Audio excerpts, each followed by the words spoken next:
أول كلمة أتون. أتون هذه الكلمة العربية مقتبسة من الكلمة الكردية تين.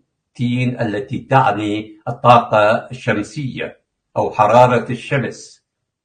فهذه في الحقيقة كلمة سومرية. الكلمة السومرية أوتو تعني كرة الشمس التي لها صلة بالحرارة. الكلمة الثانية أساورة. أساورة باللغة العربية تعني فرسان. أساورة. فهذه الكلمة متأتية من كلمة ميران الخورية التي كانت شريحة ميتانية. فأسلاف الكرد البيتانيون كان لهم شريحة باسم ميران، وهذه كانت كنية تطلق على أفراد طبقة التي تلي طبقة الملوك، والتي كان أفرادها هم الوحيدين الذين كان يحق لهم ركوب الخيول والدخول بها إلى ساحة الحرب.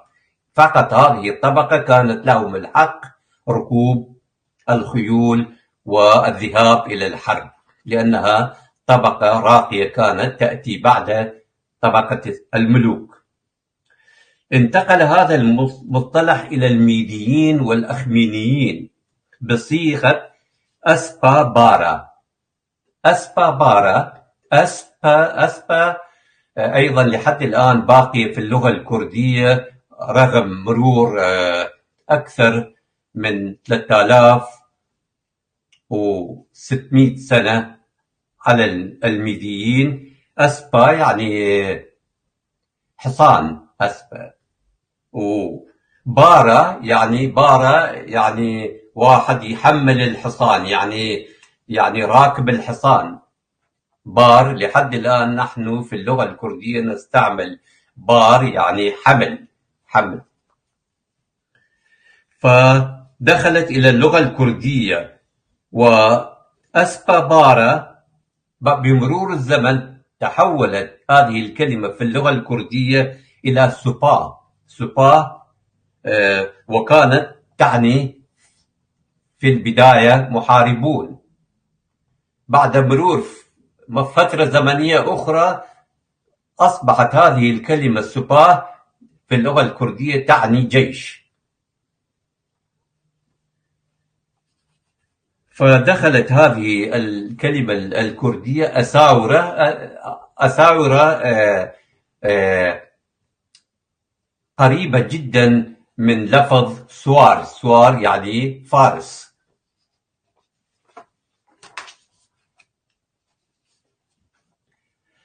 كلمة أخرى أستاذ.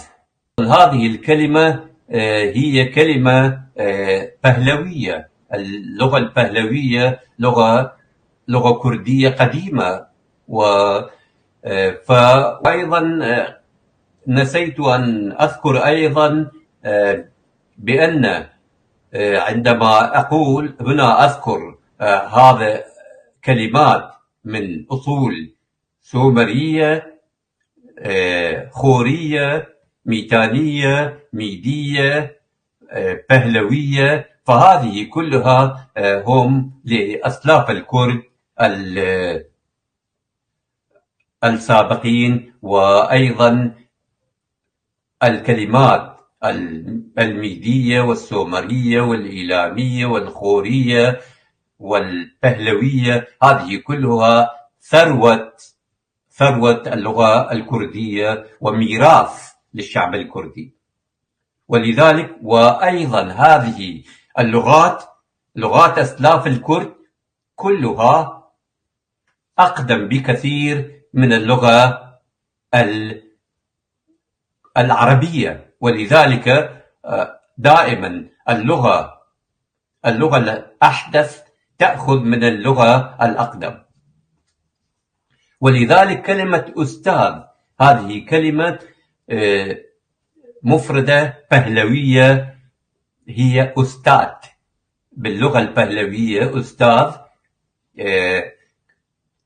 تسمى أستاذ.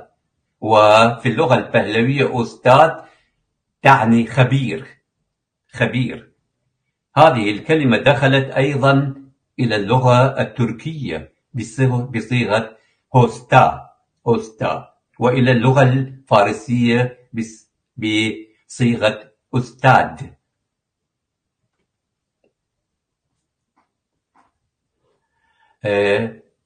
كلمة اشتهاء يشتهي الأكل، الغذاء. هذه الكلمة أيضا مقتبسة من الكلمة الكردية شتا التي تعني طعام، فتحولت هذه الكلمة، اقتبسها العرب وتغير معناها عندهم، فأصبح المعنى من طعام إلى اشتهاء، وطبعا علاقة مباشرة لها مع الطعام. فأصطخر هذه كانت عاصمة الإمبراطورية الساسانية قبل انتقال العاصمة إلى ماديان تيسفون أو المدائن كما يسميها العرب.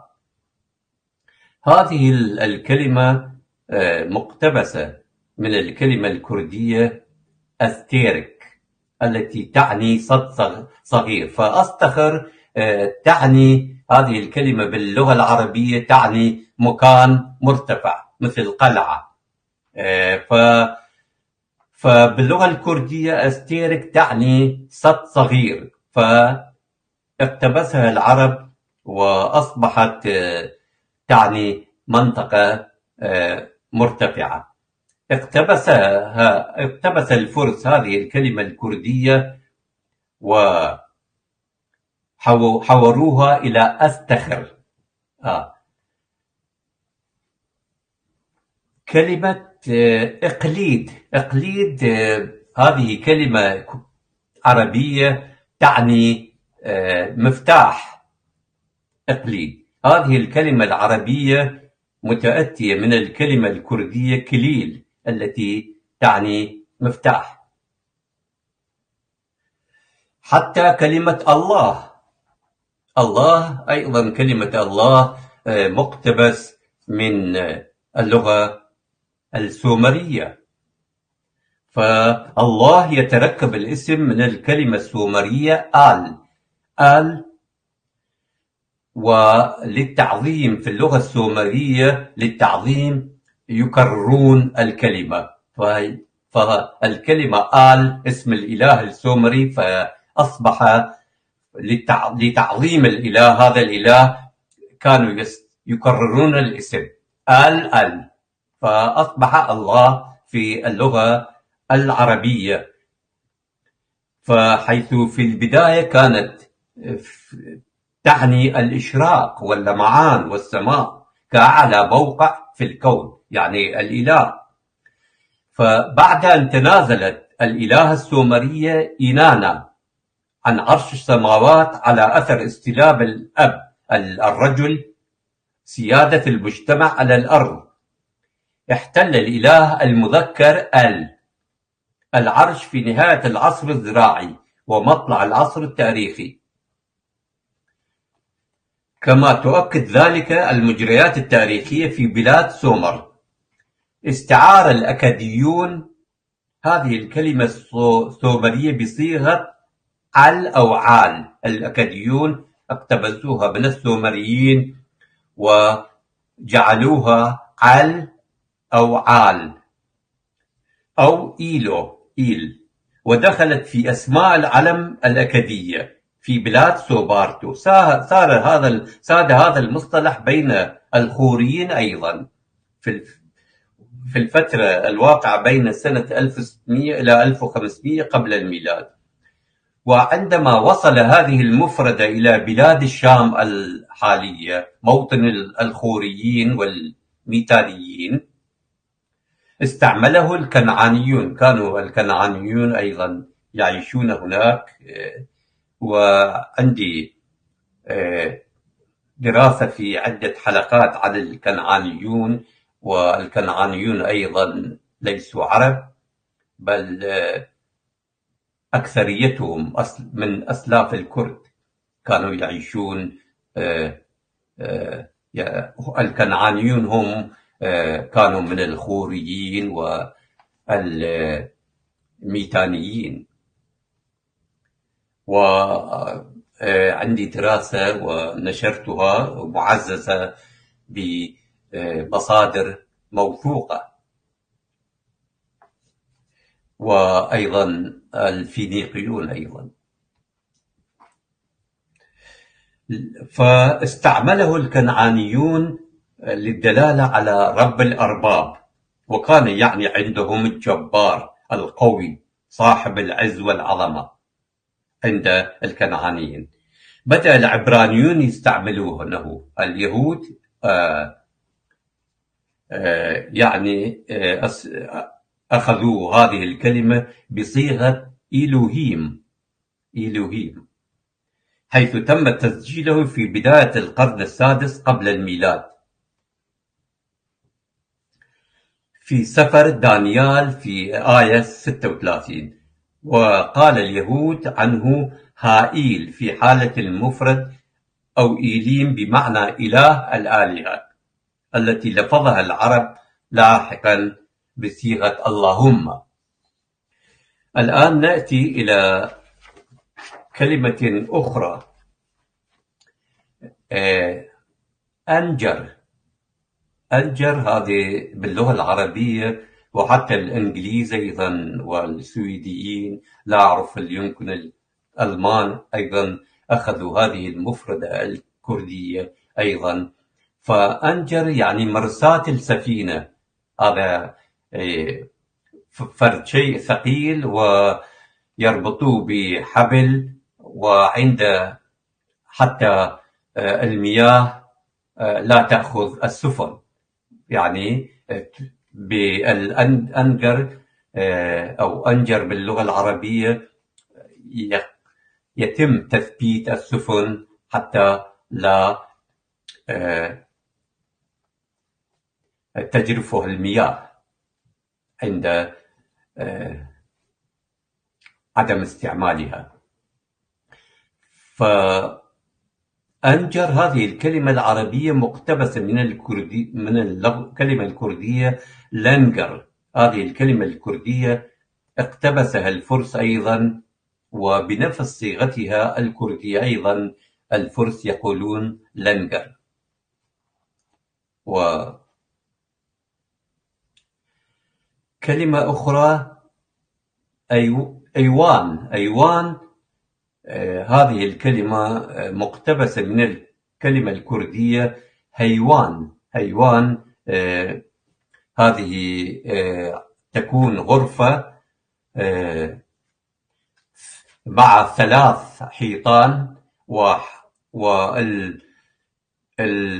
الرابعة تكون بلا حيطان. هذه تستعمل خاصة من قبل الكرد في فصل الصيف، حيث تكون الحرارة عالية، فالعائلة تجلس في هيوان، حيث تأتي تيارات الهواء ويكون الجو في هذه الغرفة أقل حرارة. فهذه أيضا هذه الكلمة الكردية دخلت اللغة الفارسية بصيغة إيوان. كلمة باز هذا طير يتم استخدامه للصيد. هذا الاسم مأخوذ من اللغة الميدية، لغة آفيستا. ففي لغة الآفيستا باز تسمى فاز التي تعني طيران. أصبحت وانتقلت هذه المفردة من اللغة الميدية إلى الساسانيين، أيضا إلى اللغة البهلوية. في اللغة البهلوية تسمى، أصبحت فاز الميدية أصبحت باج أو باج البهلوية، وأخذها العرب. وأيضا العرب ليست عندهم كلمة إج، باج، فحولوا الإج إلى زاء، باز. باشق، باشق يمكن لا تعرفون معنى باشق، وهو طير، نوع من أنواع الطيور من فصيلة الصقريات، من الجوارح، يعني يأكل اللحوم. فهذه الكلمة متأتية من الكلمة الكردية واشة. واشة هذه كلمة طير، يكون لونه أسود وكبير الحجم، يعيش على اللحوم. كلمة أخرى بديع. بديع يعني حسن، جميل. فهذه الكلمة العربية مقتبسة من الكلمة الكردية بدو، التي تعني جميل وطيب. هذه الكلمة مركبة من كلمتين، بو التي تعني ذو أو صاحب، ذو مثلا ذو القامة الطويلة، ذو، وهكذا.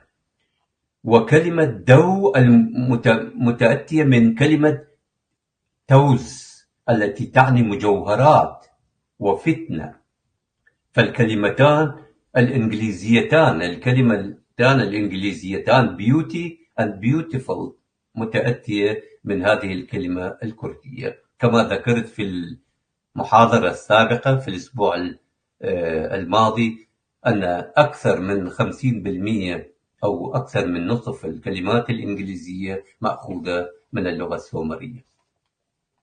ولذلك هذه تحتاج إلى تحاليل ودراسات، لأن اللغة الإنجليزية الآن الإنجليز لا يفهمون الكتب القديمة، فحصلت تغييرات كثيرة.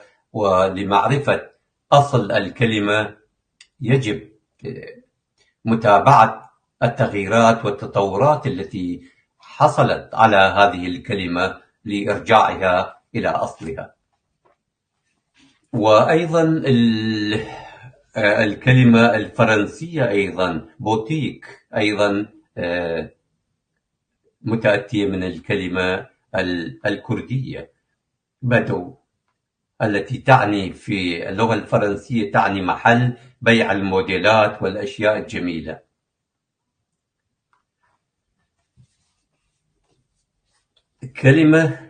كلمة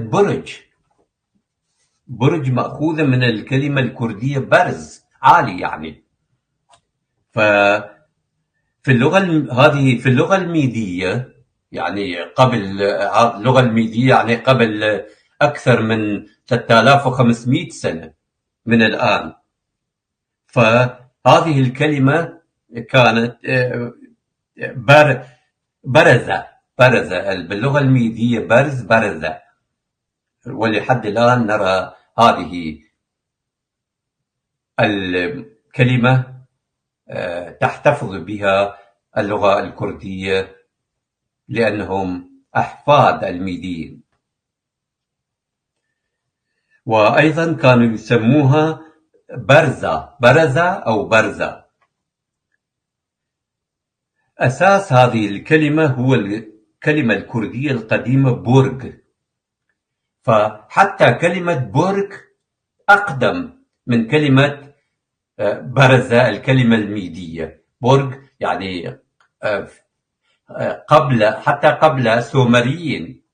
فكانت اللغة الكردية القديمة جدا قبل يمكن 6000 7000 8000 سنة. فهذه الكلمة، كلمة برز، كانت تسمى برج. البرج كانت في ذلك الوقت كانت تعني جبل البرج. دخلت الكلمة الكردية القديمة برج إلى مختلف اللغات الأوروبية. هذه الكلمة حيث على سبيل المثال اقتبست اللغة السويدية وبيرغ. السويديون يلفظوها بيري، لا يلفظون الجي ولكن يكتبون الجي بيرغ، ولها نفس أي المعنى جبل باللغة السويدية. وأيضا هذه الكلمة الكردية دخلت في أسماء كثير من المدن الأوروبية مثل مدينة هامبورغ، وأيضا المدينة هامبورغ الألمانية، ومدينة أدنبرغ الاسكتلندية. فدخلت هذه المفردة الكردية في كثير من أسماء المدن والمناطق الأوروبية. العفو دكتور، هنا أيضا في ألمانيا يقولون عن الجبل بيرغ. نعم، مأخوذة من اللغة الكردية. نعم. كلمة أخرى برجوازية. فأساس هذه الكلمة هو الكلمة الكردية أيضا برج التي تكلمنا عنها. أساس الكلمة برجوازية متأتية من كلمة برج التي كانت تعني جبل. استحدث مصطلح برجوازية لإطلاقه لسنة على سكن. فهذه البرج الجبل برجوازية، هذا الاسم أطلق على الأغنياء. فكان في الزمن القديم في كردستان كان الأغنياء يعيشون في مناطق عالية على برج، على جبل، فلتمييزهم عن الفقراء الذين كانوا يعيشون في مناطق سهلية حول المناطق التي كان يعيش فيها الأغنياء. فهؤلاء سكان الجبال، المناطق المرتفعة الأغنياء، سموهم برجوازية، طبعا باللغة الكردية برجواز. فسموا سكان المناطق المرتفعة الأغنياء برجواز تمييزا للفلاحين والعمال الفقراء.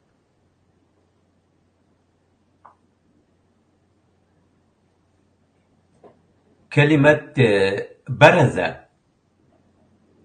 طبعا هذه لها كما تحدثت عنها لها علاقة مع برز العالي. فبرز هذه الكلمة ومشتقاتها مثل بارز، بروز، متأتية من الكلمة الكردية برز التي تعني عالي، حيث يدل الفعل برز على العلو والظهور. هذه الكلمة في اللغة الميدية كانت برزة أو برزة كما قلت.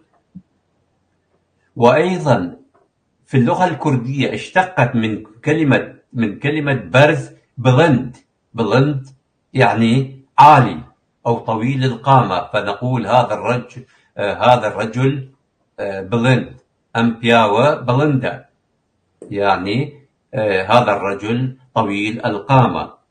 أو أن نقول أم بنيانة برزة بلندة، يعني هذه البناية عالية.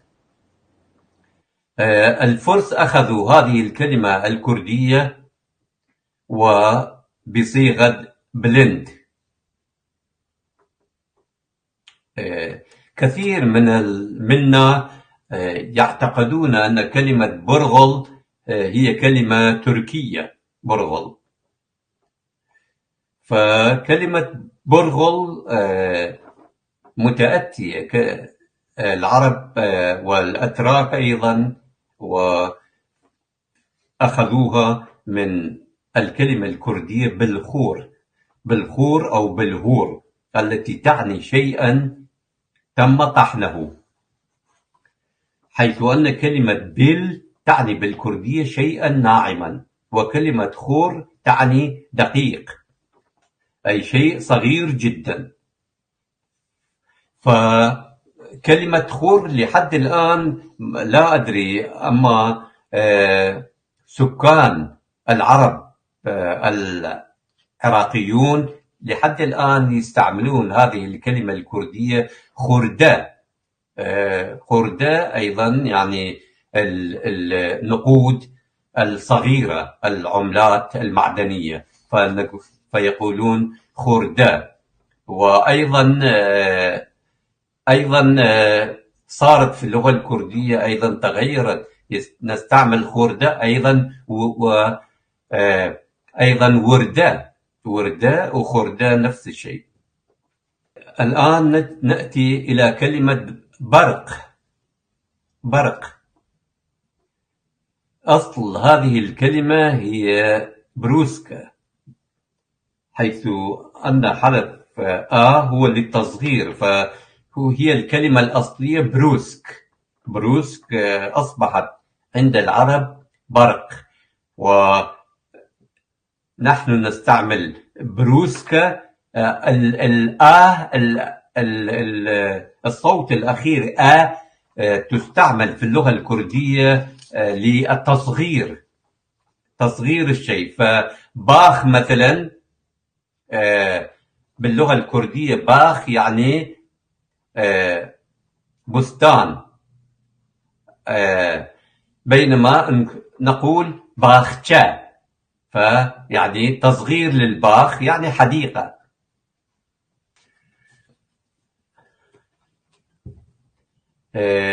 كلمة أخرى بركة، تعرفون بركة مياه.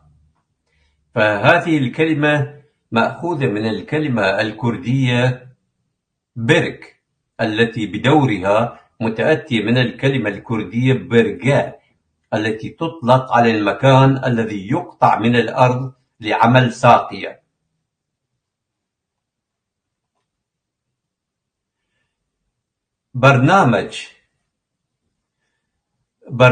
كلمة برنامج اقتبسها العرب من الكلمة الكردية المركبة برنامة، المؤلفة من كلمتي بر التي تعني قبل أو أمام، ونام التي تعني رسالة أو خبر. وهكذا الكلمة المركبة برنامة تعني الإجراءات التي يتم القيام بها قبل تنفيذ عمل ما، أي برنامج. وأيضا هذه البرنامة أيضا هذه موجودة في اللغة البهلوية أيضا، فكانوا في اللغة البهلوية برنامج كانت، وأصبحت في اللغة الكردية برنامة، وفي اللغة العربية برنامج. يعني هذه كلمة كردية قديمة عمرها أكثر من 2500 سنة.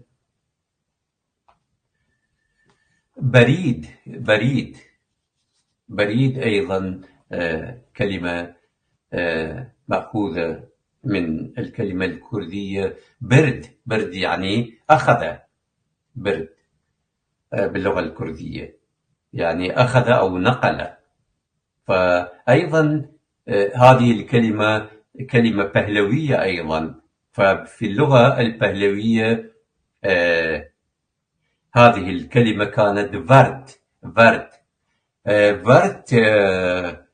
لحد الآن فرد هذه المفردة البهلوية لحد الآن تقريبا باقية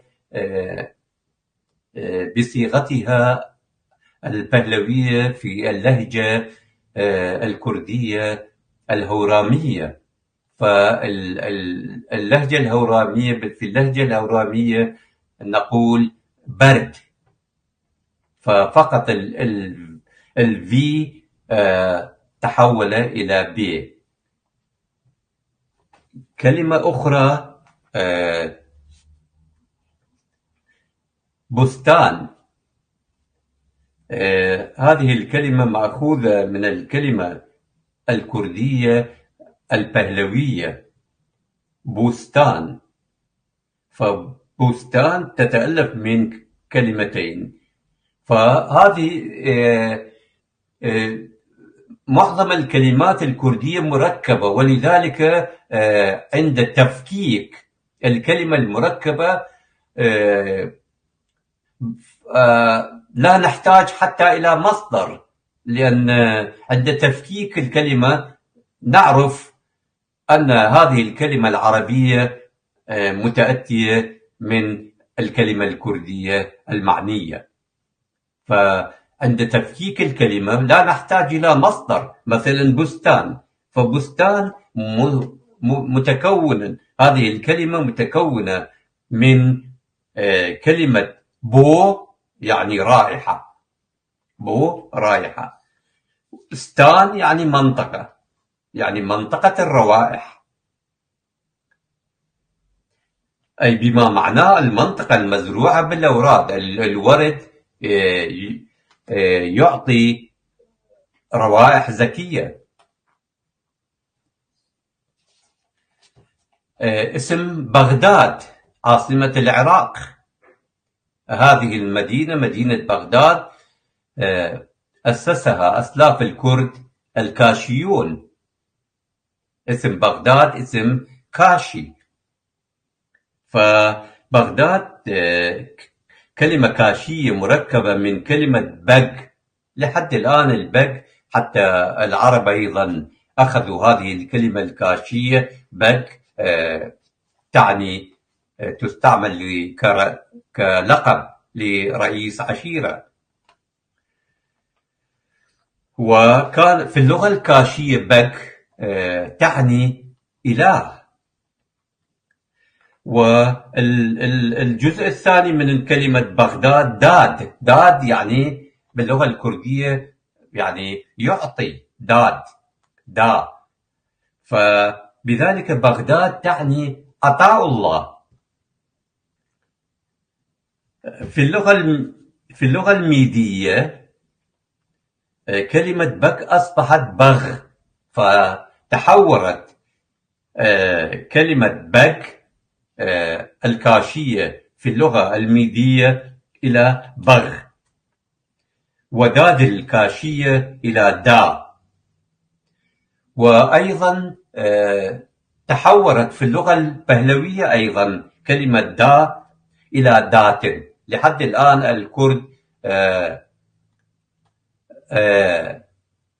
الكرد يستعملون داد. وهناك أسماء أيضا كردية، مثلا خداداد يعني عطاء الله. لحد الآن أسماء كردية موجودة أيضا. فبلطة متأتية. بلطة هذه تعرفون، بلطة هذه تستعمل للقطع، فمتأتية من الكلمة الكردية بالطة. فبالطة أيضا بدورها، هذه الكلمة الكردية بالطة أيضا بدورها متأتية من بال يعني ساعد في اللغة الكردية، ساعد اليد. فبال ساعد اليد، والآ كما ذكرت قبل قليل للتصغير، بالطة بال. وبذلك فإن كلمة بالطة تدل على طول هذه الأداة الذي هو أقصر من طول اليد، أي ساعد اليد. فساعد اليد هو الجزء الممتد ما بين مرفق اليد والكتف.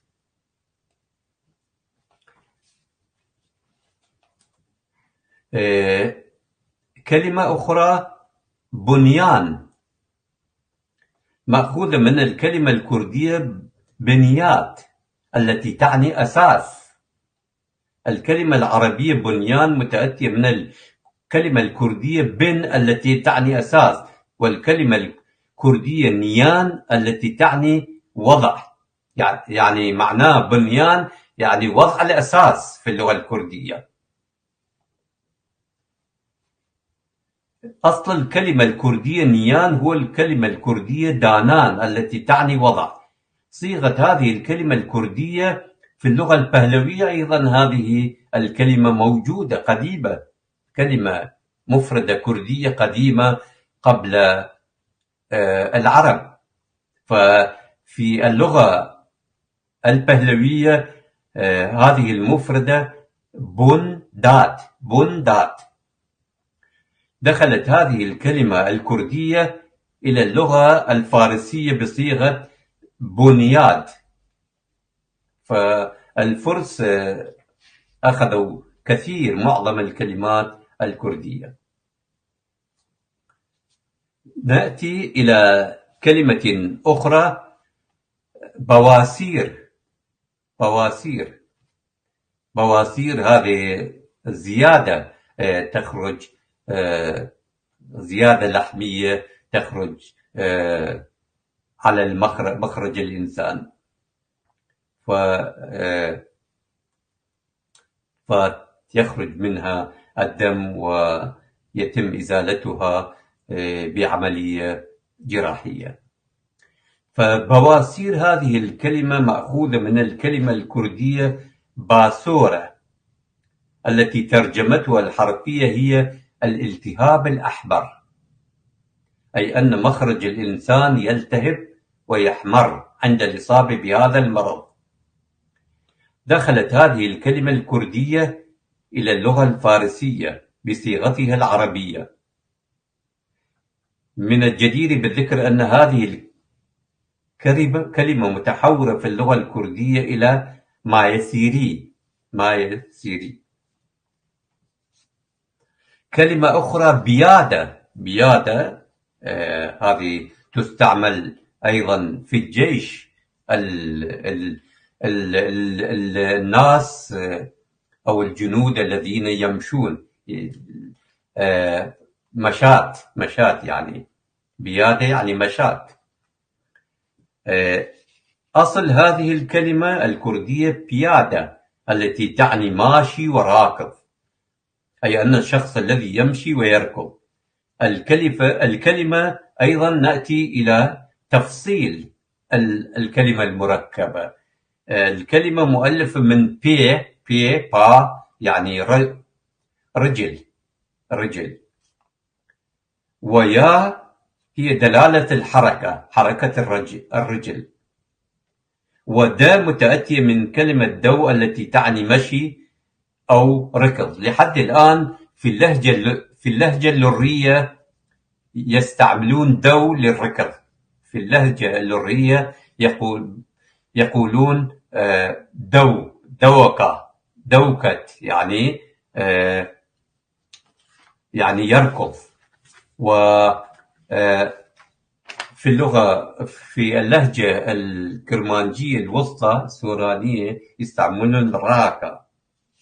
إلا أن في الحقيقة يجب القول في اللهجة اللرية أو ما تسمى أيضا باللهجة الكرمانجية الجنوبية، فالكلمات والمفردات والكلمات القديمة العريقة لأسلاف الكرد كثير منها باقية في اللهجة اللرية، اللهجة الكرمانجية الجنوبية. هذه الكلمة دخلت إلى اللغة الفارسية والتركية، هذه الكلمة الكردية بنفس صيغتها الكردية. أيضا الأتراك والفرس يقولون بيادة كما هي في اللغة الكردية. كلمة طازج، هذه الكلمة مأخوذة من الكلمة الكردية تازة يعني جديد، فيقولون هذه باللغة العربية ثمرة طازجة يعني جديدة ناضجة.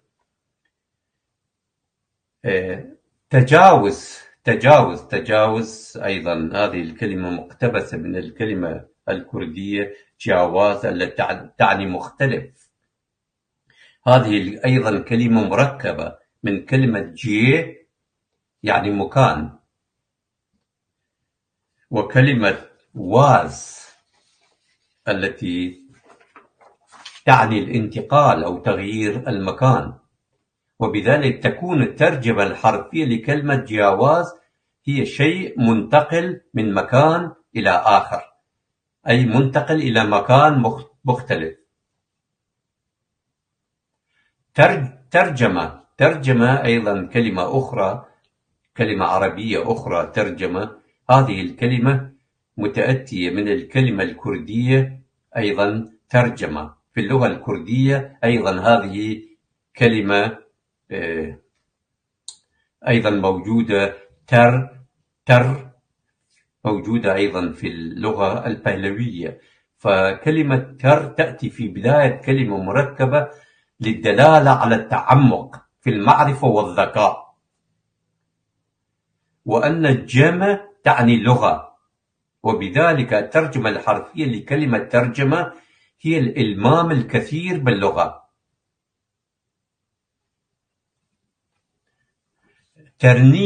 ترنيمة هذه موسيقى ترنيمة. هذه الكلمة مأخوذة من الكلمة الكردية ستران، حيث أن الفرس أخذوها بصيغة تيرانة، بينما أصبحت في اللغة العربية ترنيمة. تسلط أيضا كلمة مستعربة مقتبسة من الكلمة الكردية المركبة دسلات أيضا كلمة مركبة متكونة من كلمة دست يعني يد التي تعني يد، وهلهات يعني رفع أو ظهر. دس هلهات. وبذلك دسلات تعني تسلط أو سلطة.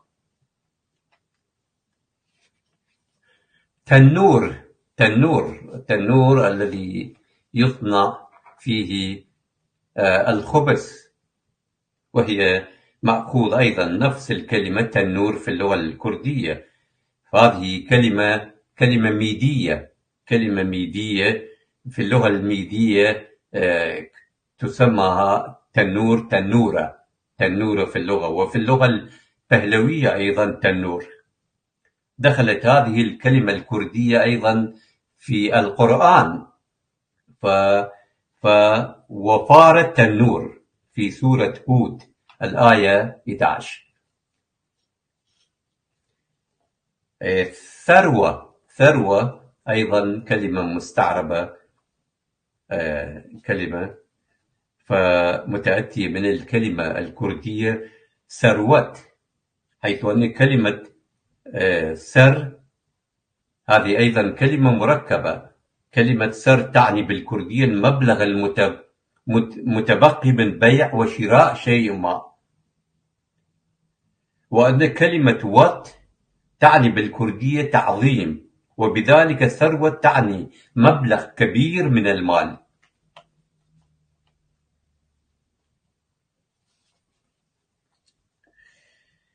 ثريا هذه الثريا المصباح المستعمل. هذه الكلمة أيضا متأتية من اسم إله النور والحكمة.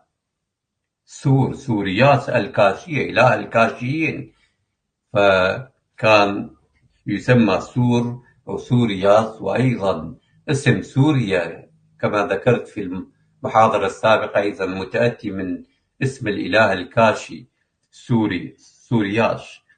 وأيضا اسم السوريان أيضا متأتي من هذه الكلمة، والتي أصبحت فهذه اسم إله النور، وفي اللغة الكردية أصبحت تدل على المصباح. وأيضا تستعمل نفس الكلمة السوري باللغة الكردية سوريا. سوريا يعني ثريا في اللغة الكردية.